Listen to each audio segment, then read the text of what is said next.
What's up, y'all? Hollywood Voch here to remind you once again, cleanliness is next to godliness. Nobody wants to walk around nasty, stinky, sweaty, filthy, miscellaneous hair all over your man parts. Ain't nothing Hollywood about that. It's only one place to go to fix all your problems. It's only one. The one seed and below the belt male groomer. The best there is, the best there was, the best there ever will be. The only tool you need to get the job done. That's the Lawnmower 4.0, where we go to Manscaped. Ladies and gentlemen, right when you thought the Lawnmower 3.0 was perfect, Manscaped drops this 4 and just continue to improve. We continue to exceed expectations with ceramic blades and advanced skin-safe technology. This does not harm me. It does not cut or nick any sensitive spots on my body when I'm removing hair from it. This trim is perfect for any job. It is also perfect for any situation. It's waterproof in case you want to shave in the shower, and there's an LED light in case you want to shave in the dark. Just in case you're the type of person that likes bundles, you can run over to manscaped.com and get the Performance Package 4.0. It comes with the lawnmower. You also get a weed whacker for nose and ear hairs. 4.0 also comes with ball deodorant and ball toner. And if you act now, you get 2 free gifts. You get anti-chafing boxers, which I've already upgraded those to my lucky draws. I'm wearing them right now. Every time I get on camera, I have them on. And you get a free little toiletry bag to put all your goodies in. So that's what we're going to do. We're going to keep you Hollywood. We're going to save you some money. I want you to go to manscaped.com, buy everything over there, especially the Performance Package 4.0. And then when you're checking out, you go over there and type in the code VOCH, VOCH, VOCH. That'll get you 20% off and free shipping. VOCH, don't you forget it. Manscaped.com. Your balls will thank you. In Hollywood. And we ship internationally. Let's get into the video.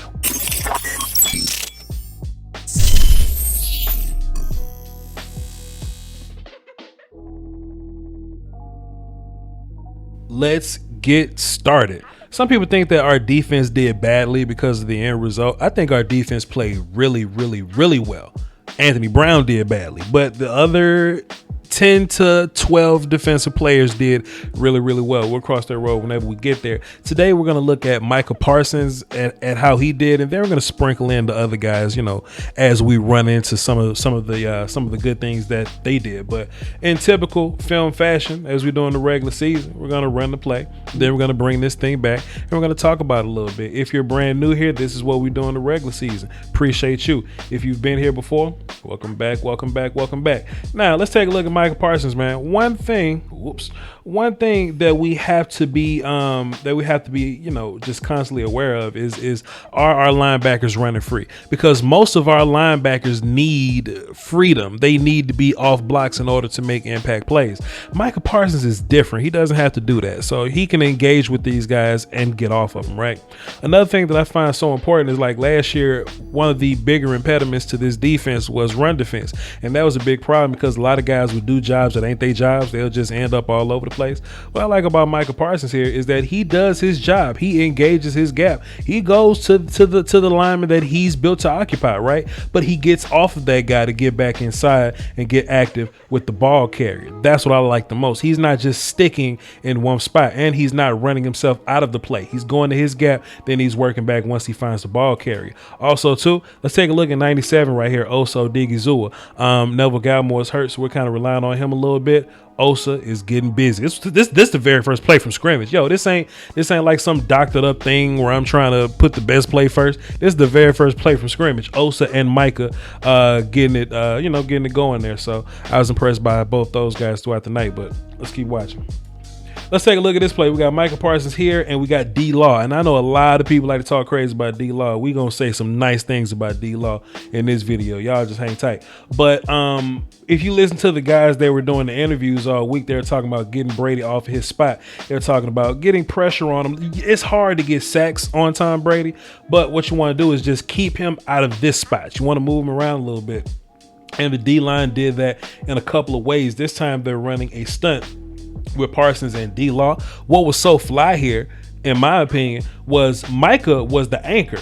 Meaning Micah was the one that was occupying the right guard and the right tackle here, while D-Law was the one that was supposed to run free and be gap. Now, D-Law does eventually run free to get pressure on Brady, but damn, Parsons beat the right tackle too, right? Parsons, being the anchor guy, gets pressure after disengaged from the right tackle. I know I'm a big Rashawn Slater fan, and I'm on record being a big Rashawn Slater fan. Bro, Parsons is super, super impactful, and I can't wait to see him get better throughout the season. Yo, look, man, if we had any reservations about Micah Parsons, it was in coverage. Take a look at him right here. Now, I know Leonard Fournette isn't like super elite pass catching running back. Like, that'll be, different guys that we play throughout the year. We're going to run into Saquon and guys like that. But, hey, man, if you look at Parsons at Penn State, he wasn't this much of a cover guy. And I know this is only one game, but we saw this in practice. We saw this at camp. We saw this in preseason, right? Like Parsons is a much better cover guy than he once was. And like I said, we're just slowly seeing improvement. We're just seeing things that we didn't see at Penn State from Parsons. We got Parsons lined up right here, and this is why the cartel view is so important. In case y'all are new here, this is the cartel view. This is the wide view. This is the cartel view. In case y'all are new, you learned something new today. This is why the cartel view is so important in the All 22, is that you get to see at a better angle how guys are reacting to the ball. We're just talking about linebackers here.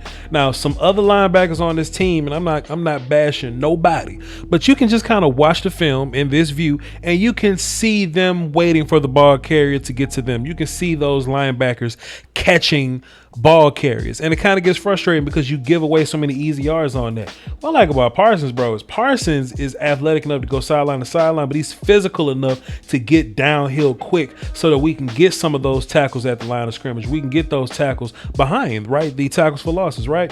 Now, it's a couple other guys that kind of made this thing work. I don't want to just, make this just about Parsons, but for one, J-Ron Curse, right? Running free, not getting blocked right there, getting down the line, getting flat, making the tackle is good to see. He was at nickel at this point. If y'all watch my old videos, you know that Dan Quinn has run this 3 safety look where one of them is playing nickel and the other 2 playing deep. Y'all can go watch that video somewhere. I would link it, but I don't know where it's at. Y'all can search it.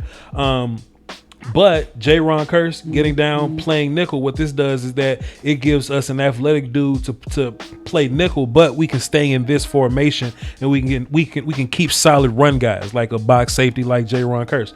But what's most important here, the most important character here is a guy that we haven't talked about much in the offseason. He got hurt or whatever, but let's talk about Basham right here, right? Let's talk about Basham. Basham is going to line up over the tight end, but then he's going to cross face and take Worse damn near all the way to close up B-gap almost. So he's occupying Worse right here. Gronk is not going to get to the next level to block Parsons. So Parsons is running free right here because Basham has done such a good job at occupying Worse and leaving Gronk in the dust. You see what I'm saying? And that lets Parsons run free. Fantastic mindset by our defense. Team defense is what we're doing here. Cowboy fans, we finally getting plays from the free safety position. Take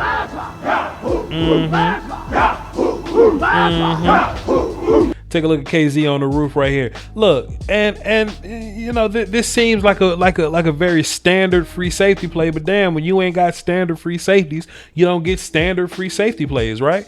And like I said, man, it's just the small improvements, bro. We ain't got to be, super doomsday ass defense, man, but can we just not do silly things from the free spot? Can we actually make positive plays from the free spot? And we actually get good coverage plays from the free spot. Shouts out to KZ. I got another big ass play that was made by KZ since we're praising the free safety spot. Give me 2 seconds. Okay, I didn't need a whole 2 seconds. Take a look at this play. KZ sitting on the roof. We towards the end of the game, pissed off. Brady is driving, and we finally get the turnover we looking for, and Diggs want to go block somebody with a helmet off, son.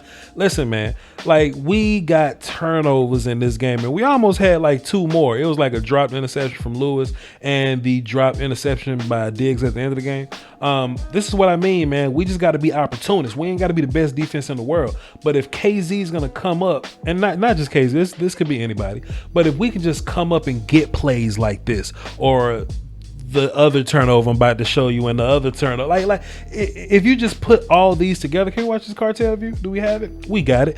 If you just take these plays, we can give up plays. We can give up touchdowns. But if you have opportunistic turnover plays, then what we do is we give our offense another shot. And as you saw, our offense is elite. So shouts out to KZ, man. Take a look at this play, y'all. We got D-Law right here. And if I'm giving Dan Quinn credit for anything, it's implementing turnover culture. And, you can teach turnovers, right? Every coach, defensive coach teaches, hey, punch the ball out, catch interception, do all that stuff. But, it's cultural. You have to build that into your defensive personality to go for strip sacks and interceptions and things like that. So we just taking a look at D-Law right here, right? D-Law was already a gangster, man, but just implementing some D-Law turnover culture into D-Law's game can only make him better, which will only make the entire defense better. We ain't got to be a top 5 defense. We just got to have turnover culture. We're going to get big plays, man. We're going to get scored on, right? But if D-Law is going to come off the ball, take Tristan Wirfs, shed him, get back inside, find the ball carrier, punch. Oh, man. Come on now. Listen, man, I ain't got to hold y'all too long, man. We know that we took an L, bro, but man, this was I don't even believe in moral victories like that, because I do believe that there has to be a loser, and you have to, feel comfortable enough to lose. Because if you lose, you gain something from it. You know what I mean? And bro, we look at how we played against the dudes that we played. You know what I mean? Like, how many more times are we going to run into a wide receiver core like that, or a tight end core? Like, they got a tight end core. They got a Gronk, a OJ Howard, and a Cameron Brate. That's a core. You know what I mean? Like, they got a rotation of running backs, right? Like, how many? And then they got the greatest quarterback of all time. How many more times are we going to run into an offense like that? And look at what we did to him. And we could have beat him. We just did a couple things, that we could have done better, right? And that's what's going to happen when you run into somebody on the very first week of the season. By the time we get into like mid-season form, now, of course, they're going to be in mid-season form too. But I think our mid-season form is going to be a little more favorable to us. We're going to be a little more clean. We're going to be a little more aware of who we are, right? They know who they are. They know who they are. They're like, because I do think they were gonna see him again. Shouts out to Dak. Dak said that to Tom Brady. I think we're gonna see him again, right? If we see them again, they're playing the same guys that they're gonna play when we see them again. At some point, we're gonna get Neville Gallimore back. Zach Martin is gonna play next time. You know what I mean? You see what I'm saying? We're gonna have this whole cornerback 2 figured out, because it ain't gonna be Anthony Brown. Brown's not gonna be cornerback 2 when we see him again. And we're just gonna slowly but surely make Micah Parsons like a full-time Mike linebacker, not really rotate him at all. Like, man, when we see these dudes again, in which I think we should see them again, we're gonna be a totally different team. They're gonna be a better team than what they were week 1, but we're gonna be a better team with better personnel, because we're gonna make the appropriate changes throughout the season. You know what I mean? It's gonna be fun, bro. It's gonna be fun. But now we move on to the Chargers, Justin Herbert, Rashawn Slater, and all them. And hey, man, we about to roll down to LA, man, beat the shit out of them Chargers. All right. With that being said, man, I appreciate y'all for tuning in, man. This is the very first film session of the season. It is a fun one to do film on. Like, I hated losing, but it's fun to break down film for y'all. All right. And we're gonna be doing this all through the year. Will we get another film session? Yeah, probably. So we're gonna look at some things that happen on offense. Offense is fun for me. Hey, man. Till then, y'all hold it down for the Doski Woski and Peace Whiskey. Follow me on Twitter, VOCHLOMBARDI. Until next time, man. Peace.